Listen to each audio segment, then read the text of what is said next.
Good evening and welcome to Kingston University. Thanks for joining us for this open evening this afternoon when we'll talk a little bit about our environmental science course and our environmental science hazards and disasters courses. It's an opportunity for us to tell you a little bit about the course and also an opportunity for you to ask questions and for us to answer those questions. My name is Dr. Stuart Dermott. I'm the course leader for the BSc Environmental Science course. This is Dr. Penny Wilson, who is the course leader for our Environmental Science Hazards and Disasters course. And we've got a couple of first year students joining us, Dan and Rishi, who will be happy to answer some of your questions. It'd be nice to have questions answered not just by staff, but for some of our students, so you get a varied perspective. We'll talk a little bit about the course first, but at any point, if you have any questions, you should see on the bottom of the screen beneath our live presentation a box where you can type out any questions that you might have. So please feel free to introduce yourself or ask any questions at any time. Penny will take the questions and will feed those questions through to us. And depending on how many people are watching and how many questions we get, we'll try to get through as many as possible in the time available. So let me tell you a little bit about the environmental science courses here at Kingston University. The environmental science courses are part of a program which lies within the Department of Geography, Geology and the Environment. And that itself is within the Faculty of Science, Engineering and Computing. The department as a whole has about 120 students every year, and our environmental programs make up a significant slice of that. These two courses that we see here are very closely aligned, and you'll discover that the first year of those courses are identical, and you can choose to take the parent or the pathway between those courses as you develop through. This slide here, for example, shows a typical field trip for the course with our students here in Tenerife on fieldwork with Mount Heidi in the background. It's an incredibly inclusive course, and we're very happy to welcome students from all different backgrounds, ages, places, etc. So for example, we have a number of mature students who typically come back into education and are happy to join us on the course. We also welcome students from all around the world, so students who within the European Union, students from outside of the European Union, all are welcome on the course. And the teaching, the nature of the teaching, the assessments on the course really tries to be totally inclusive to that student intake that we have. Let me think a little bit about why you might like to study the environment, environmental science, environmental hazards and disasters. We are dealing with incredibly important contemporary issues. We're looking at some incredible challenges, and we're trying to seek sustainable solutions to those. If you've watched the news over the past few days, you'll know the climate action, things happening in London, for example. I think over 1,000 arrests in the UK so far as a result of that. You can't have helped miss the huge amount of media coverage of everything from plastics in the oceans through to CO2 emissions, through to the food that we eat and the diets we have and the lifestyles we live. These are all aspects that we will cover in our course. And I think what you'll discover is that as well as the engagement within the lectures and the sessions and the practicals, we'll also strongly encourage you to keep an eye out for what's going on in the world. And as you'll discover, there's a strong community of learners, and people are learning from each other, bringing their own ideas to the table, discussing those ideas, debating those ideas, and critically analysing those different ideas. The course is offered in two different pathways. This is our basic parent pathway, the environmental science pathway. The course operates over 3 years, or 4 years if you wish to take an optional sandwich placement year. This is where we give you the opportunity to take a year in industry, to go out into the world, to work, to earn a wage in a related environmental science field, and then you return for your third and final year. When you apply to these courses, you have the option of one or the other, the sandwich or the non-sandwich option. The choice is yours, and it's not fixed. So you have the opportunity to change from one to the other over the course of your studies. Every year divides into 4 modules, and each of these modules is incredibly engaging, incredibly exciting, with a diversity of different teaching types that we can describe in a moment. Some of the modules are very highly skills orientated. So for example, modules like cartography, remote sensing, and image processing, where you'll be looking at how to interpret satellite data, looking at climate change around the world, the growth of and diminishment of wetlands and rainforest areas. Modules like design and management of projects, because of course environmental project management is so important in the workplace. And all of these modules build towards this very applied final year. We're trying to gear you up for the workplace. We're trying to train you with the skills so when you leave Kingston University, you're well attuned to go into that workplace and get the very best employment you can possibly get. Let me tell you a little bit about the parent pathway here. This is the environmental science pathway. And on this pathway, we are taking a very traditional approach to environmental science, looking at the land, the oceans, our atmosphere. You'll take modules like ecology and conservation and land, water and the environment, leading on to modules like land and water resources management in the final year. But you have the option to take an environmental hazards pathway. Let me introduce Penny to you. Penny will tell you a little bit about the hazards pathway, which you can take at the end of the first year, should you choose. Penny. Thanks for that, Stuart. Yeah. And you can see here we've now got the programme of all the different modules that you would take if you were actually going on the hazards pathway. In the first year, it's the same module offering that the environmental scientists will take. But you can see that you start to already think about the hazards in the Introduction to Physical Geography and Environmental Hazards module. As you move into level 5 and level 6, so your second and third year, things will become far more bespoke. And we have geomorphology and physical hazards, where we'll start to think about some of the environmental hazards that we looked at in the first year, but in a lot more detail, and really get to the grips of all the different processes and the balance between driving forces versus resistive forces, and why landslides happen, or what's the final trigger of a volcanic eruption.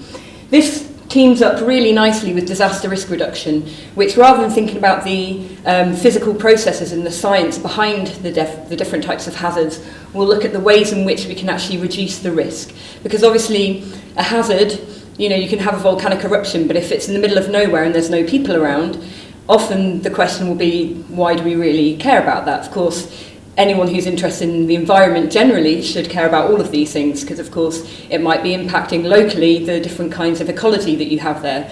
On a greater scale, if it's a huge eruption, it can be in the middle of nowhere, but it can have an impact on the atmosphere, and so global cooling patterns that you might see across the entire globe that's going to affect and impact on everybody.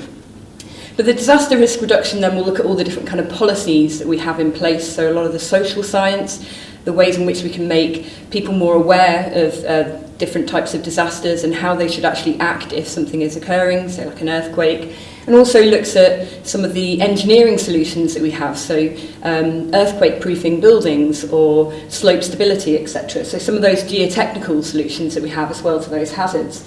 And that moves nicely into actually level 6, where you can see you've got disaster management. This will just take things from disaster risk reduction and ramp them up to an even greater level. We have lots of incredible guest lecturers as well that we like to bring in, because we've got excellent links with lots of practitioners. So people from Public Health England, somebody who's actually worked at the high level for COBRA, all of these wonderful people that we can bring in and actually give you a lot of those real-world skills and understanding of how actually disaster risk reduction happens at the global scale as well as at the UK level.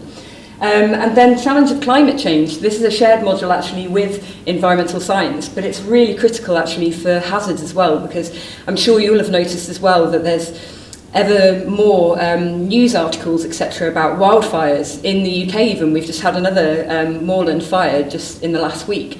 You know, so these are a big issue that we're going to have to look at. With a changing climate, it's becoming a lot more unpredictable. We're getting a lot more atmospheric hazards, but actually, rather scarily, you can find that it has an impact of triggering more and more geophysical and geomorphological hazards. So some exciting things to kind of look at there, and actually challenges that we might face going forwards. Fantastic, thank you, Penny. Whatever you choose, whether it's the parent or the pathway through this, you don't have to make that final decision until the end of your first year. So as with the optional sandwich here, which you can take on both parent and pathway, you don't have to make the decision about whether you want to stick with the parent, the traditional environmental science, or the pathway until a little later on, and when you've had some experience of the course. Let me tell you a little bit about how you might learn on the course. You're going to learn an incredible range of skills, and I think it's so important to recognise that even if you don't necessarily have a decision made about how your employability might develop, certainly the skills that are embedded within this course are incredible. Some of those core skills are incredibly generic: confidence building, presentation skills, computational skills, analytical skills. Some of those skills are incredibly specific. So, for example, working with geographic information systems within the laboratory and fieldwork skills. Your delivery will comprise traditional lectures, but also seminars. There'll be a lot of discussion within your sessions. You'll be assigned a personal tutor. You'll have tutorials where you'll be discussing in depth different aspects of your course. We'll do a large amount of field work, and I'll describe some of the field work activities to you in a moment. Practical work, because of course our laboratory is outside of our classroom. We can bring that material, those samples back and analyse them. And a large amount of independent study. We're training you to be independent thinkers, independent learners. And so, for example, in your final year, you'll do a research project, which will comprise 25% of your final year. And you can choose what that project might be. As long as it's within the realm of environmental science hazards and disasters, you have a free choice over exactly what you decide to do for that project. And you'll be allocated a supervisor who will see that through to completion. Let me show you a little video here with regards to some of the fieldwork you do. This is a field trip that we take with our final year students in South Africa. If I just click on this and make it a little bit larger, you can work our way through this. So this is a field trip which we take for the final year students here. Let's make it a bit bigger. There we go. So students here on this trip in the South African context. This is in the final year. So by now they've had an opportunity to do fieldwork within the UK, an opportunity to do fieldwork in Europe, in Tenerife, and in the final year this opportunity to go outside of Europe and see a very different environment. I can just scroll through this and show you some of the different views. So for example, this is in Kirstenbosch, the botanical gardens, applying some of our ecological ideas here to this wonderful environment that we see. Or here on these wonderful beaches of the Cape Peninsula. We're looking here, for example, at a dune stabilization project, trying to understand how the dunes are changing and how we can try to apply environmental techniques to the stabilization of these dunes. Again, this is the application of fieldwork. This is learning through experience, what we call experiential learning. Walking the sand corridor, looking at different processes in action. And we can bring our knowledge to bear on these field trips so we can understand these environments. And of course, we can always take that knowledge from that field work back into our studies. So when the students return from these wonderful field trips, they can then apply those ideas and that knowledge in the real world. And of course, environments isn't just about the physical environment, it's about the relationship between environment, people, cultures, and places. So for example, one of the reasons we choose South Africa for our fieldwork is because we see the way in which environment plays out in many different settings. So for example, within formal settlements, looking at issues, for example, of water management, looking at issues of waste management, looking at issues of access to environmental resources within those areas, working with local community action groups, for example, in the case here, Akai Themba, a local orphanage and school, which incredibly is teaching kids about a variety of environmental climate change issues. So even in these porous communities, we have this wonderful sense of environmental engagement. Here, for example, is a wetland area where kids from some of the local communities are taken into camps for outdoor education. They're staying overnight in these wonderful places. We're learning about how the kids are taught about the environment and develop a real sense of place. You know, many of these guys have never actually been to some of these wonderful environments which might be right on their doorstep. So hopefully that gives you a little idea about some of the different opportunities that we have then from our fieldwork, the way in which fieldwork can feed those opportunities that we have there. Let me just quickly go back to my presentation here. Okay. And then finally, just a little word about wider opportunities before we take some of your questions that have been coming through. I've mentioned before, all our courses are offered at 3 and 4 year level. We have the options for overseas exchange. You can study at other universities as part of your study, so you can take a year out, or sometimes we have shared field trips with other universities. You can do language training, so you can develop your portfolio of languages. And have a strong commitment to what we call co-curricular learning. The belief that it's not just your degree which is important, but it's all the things you do outside and around your degree. So for example, we have fantastic links with organisations, communities outside Kingston University within our local environment for volunteering and community engagement opportunities. And there's a fantastic strong community of learners within our student body themselves. The opportunity to work together, to learn from each other's experience, not just in the formal sense of the classroom, but also in a social sense as well. Well, I hope that gives you some idea and feel for what you'll be getting if you come to Kingston University in terms of your learning and teaching on the environmental programs. Let's take some questions now. So Penny, if I turn to you, do you want to tell me some of the questions which are coming through, and hopefully we can answer some of those. For sure.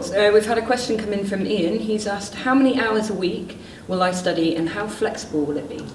I think that's a question for Dan and Rishi here. How many hours are you studying, guys, in your first year? Obviously it varies day to day dependent on your timetable, and it's not like you're here all the time. You get plenty of free time to pursue other things and to study, whether you want to study at home or whether you want to study here. There's amazing like library resources. There's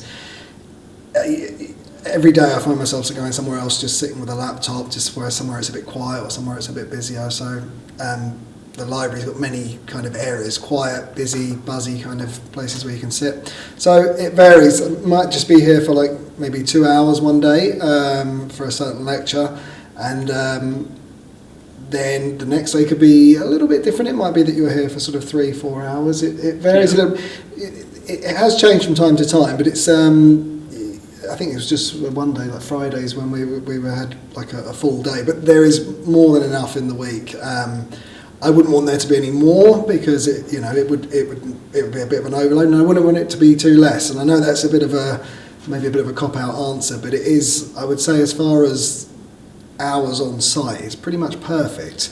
I think that it is pretty much perfect, because it gives you enough time for you to develop yourself, especially if you're an international student and you're coming here for the first time, to acclimatize and to develop relationships with your peers and your lecturers, and really have a social life as well as an academic life. So the amount of work that you do in the classroom and outside the classroom obviously is dependent upon you and how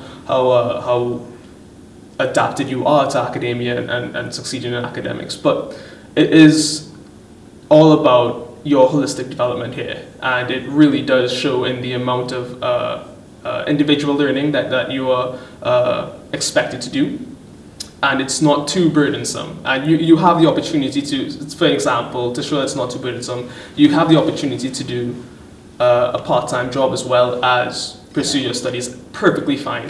Both Dan and I have done that while we have been studying here, and it's worked out pretty much fine for us. We both do reasonably well in our exams. I think our lecturers will attest to that. Well, that's good to know. Thank you, Ian. That's a great question. Do we have another question, Penny? Yeah, we've got one from Julia here. This is a great one, actually. What field work can I expect in the first year? Well, you guys have just got back from Cornwall. Tell us something about the Cornish field trip. You go first this time. So at the end of our first year, we had a 5-day field trip to the Cornish coastline of England, which was absolutely phenomenal. It was one of the most beautiful and fulfilling experiences that I've had as an international student coming from where I've come from. It was how would I say, a very holistic, again, sorry to use the word again, but a very holistic field trip that covered everything that we have studied throughout our first year, from environmental hazards and disasters to geology and geomorphology to environmental science and to ecology. It was very, very just fulfilling to have, and I was lucky to have the experience. Not only did it give me an opportunity to apply the skills that I learned in the classroom to real-world context, because this is in fact a real-world subject. It's very practical. We had the opportunity to apply those skills that we learned in the classroom in the field, and we also had the really great opportunity to grow closer to one another and to really understand where we are in terms of this field and what we want to pursue, understand what interests us outside the classroom in terms of a more practical sense. Yeah, so every day was completely different. And you start seeing things a little bit differently as well. You know, walking along a beach, you start looking at a cliff face, even if someone hasn't said to you what's going on here, or you start putting all your learning into place because you have a visual reference to.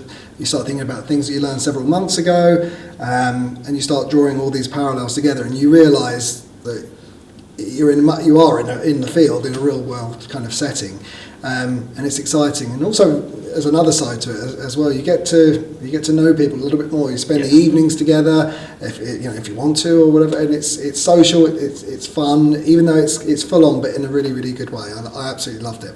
Well, I'm glad you enjoyed it. We put a lot of effort into it. The Cornwall trip ran for the first time this year, actually, and it was a real success, actually. So I'm really looking forward to being on it next year. Me and Stuart both actually participated in terms of the lecturing staff that were on that trip, and we stayed in the Eden Project, which was an experience in itself. It was fantastic. We stayed in the Eden Youth Hostel, which is just little pods, sort of shipping containers that you're in, and everyone's got sort of a room of just 3 people in a shipping container, and there's a really nice marquee where you can go, and it's the kind of social area, and it's a good facility. Take the land train down to get your dinner every night and in the mornings. It's a real experience. It was a really great balance of work and a relaxation, a fulfilling relaxation, where you get to bond with each other and also develop as a student, and even more so develop a sense of professionalism in how you carry out your work, because you will be expected to carry out a certain level of work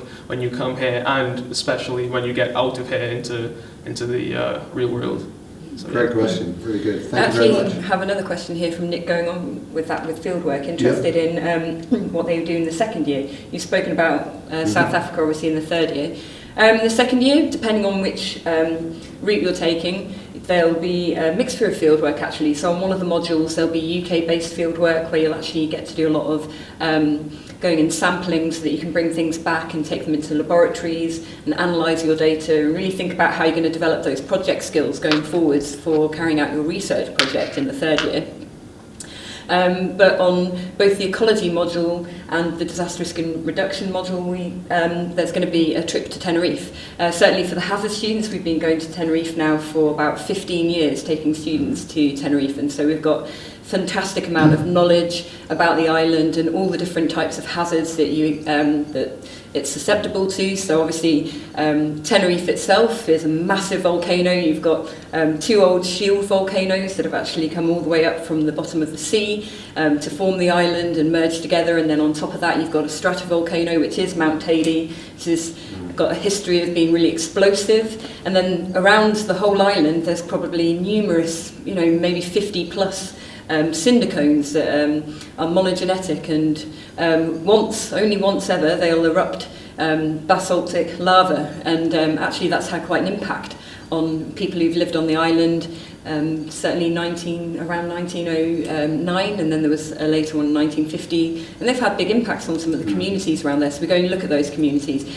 Landslide hazards, there's a lot of topography there, so landslide hazards are huge. Wildfire hazards, and this is where actually the ecology trip is going to be running there in the future. It's an ecological playground. It is an ecological playground. And this climb the volcano, so you see this amazing difference in the vegetation that you see. It's vegetation and the whole management, the whole the conservation of that landscape within the sort of Spanish European setting is amazing to see. It's so that connection by looking at those different parts. And just to add that what we try to do with all the field trips are to build on the experiences from year to year. So from what these guys have learned in Cornwall in terms of skills and skills development, we'll then apply those skills to the next level when we get to Tenerife. And then finally, we'll apply those skills again in the South African context. So by the time you get to your third year, and indeed your dissertation, because you'll need those skills in your dissertation, you'll be ready to go. So great question, thank you.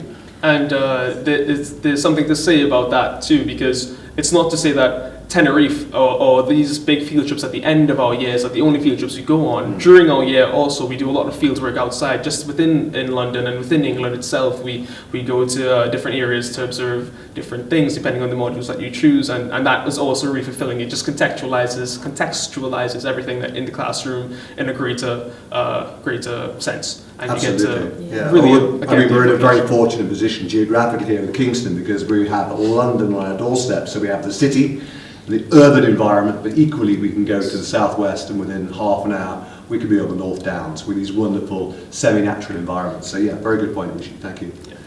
Got a question here from Nadia actually. She says she's quite torn. She's struggling because she's interested in both the pathways, and she's saying, I can't decide whether to take hazards pathway or environmental science. When do I have to make a decision? I mean, either... Yeah, sure. I think I already mentioned one, that you can apply to either course, but actually the first year is the same. So everyone in the first year takes the same 4 modules, and it's the end of the first year that we ask people to make a decision. So I think I've asked you guys to start to think about that, and if you want to swap from the environmental science program onto the environmental hazards program or vice versa, you've got that opportunity. So really over the summer is a time to think about that and to make those decisions. Once you get into the second year, then you are, as Penny's described, starting to do the more of the bespoke modules. So by then your route is set. So you have lots of opportunity and choice in how you study the environment depending on the pathway or the parent that you go, but that decision divides after your first year. So you don't have to make the decision right now. And the fact that you don't need to make the decision until after the Cornwall field trip, I think is also really useful and really helpful for students, because it means that you have the year where you're studying little bits and bobs of various different aspects to do with environmental science, physical geography and environmental hazards. But then the field trip, as Rishi will say, it contextualises everything, and you get to suddenly see the disciplines that you're interested in, but in the field, and maybe it's one of the field skills in particular that you're doing that just kind of wins you over and is in one. Yeah, gives you that light bulb moment of actually, suddenly, wow, I love slope stability. I really want to do this. I can see earning money in this. Or you suddenly see some plants that you just adore when you're in the biomes, and you think, nope, it's definitely ecology for me. And it's going to send you down that route, and that's the nice thing. You still have the summer to decide, and you come back in the September. You'll choose which route you want to be on. Fantastic. Thank you very much. Great question. Do you have any more questions there? Yeah, we do have one here from Ali. He wants to know a little bit more about the community. He says, you mentioned community, but what does this mean? I mentioned this idea of community of learners. Well, we've got the example here of your Facebook page, which is open to all. But you guys, you're part of this community. Tell me a little bit about what the environmental community means to you. Within the actual university setting, as you've just heard from Penny about the Facebook group, there's kind of many activities you can get involved in. There's student union things, there's events which you can sign up for whether you want to or whether you don't want to. But within, more I guess within the actual courses that we're talking about here, we have like hazard movie nights which are arranged by Penny, and they're brilliant. They're very informal, they're fun. They really are funny, and they can have a drink afterwards. There's food, snacks, and everything, and they're a real highlight actually for me personally. Anyway, Kingston itself is a really good town. You're kind of on the periphery of London itself. It's easy to get there. Just there's tubes, and buses, and trains, and everything, and so you're never too far from that. You're also right by the river here. It's nice down by the river. There's nice little cafes and restaurants. Brilliant place for shopping, and because of that there's bars and things to do and that kind of thing, but the community environment is kind of what you make it as well. So yes, that's true. I would encourage, and I'm a mature student, and I don't think it matters how old you are or what your background is or anything at all.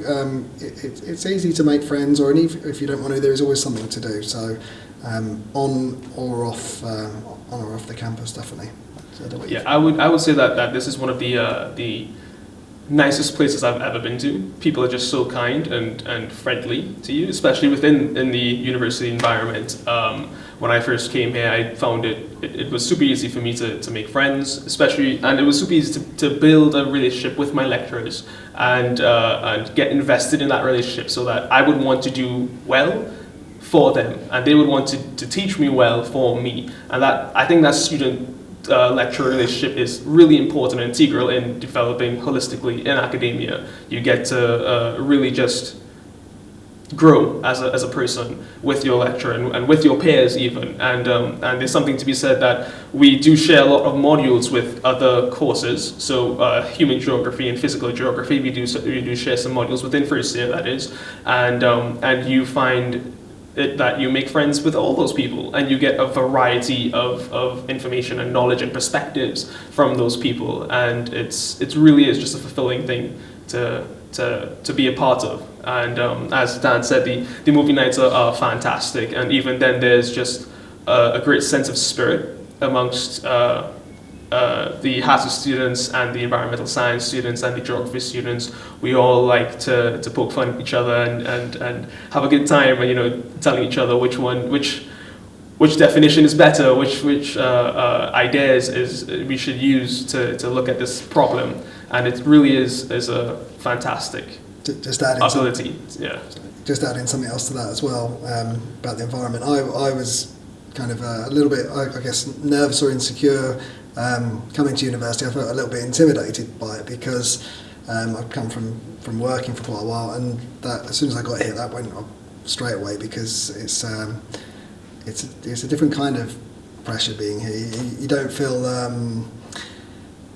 uncomfortable or out of place. People always say that question which you always hear, there's no stupid questions or whatever, and that, something as basic as that, settled me right in, really. And you realise that you're all in the same boat. It doesn't really matter where you've come from or even where you intend to be. We're all in it together, really. So you've got that's great to hear. People. Thank you. Yeah. It's terrific. Do we have any more questions? I think we've had some great questions there. It's been super. No, I think that's it actually for the moment, unless anybody else has got any more questions. Okay. Well, if you have any last questions, please feel free to type them out. We can take any last ones. That's been 5 super questions to date.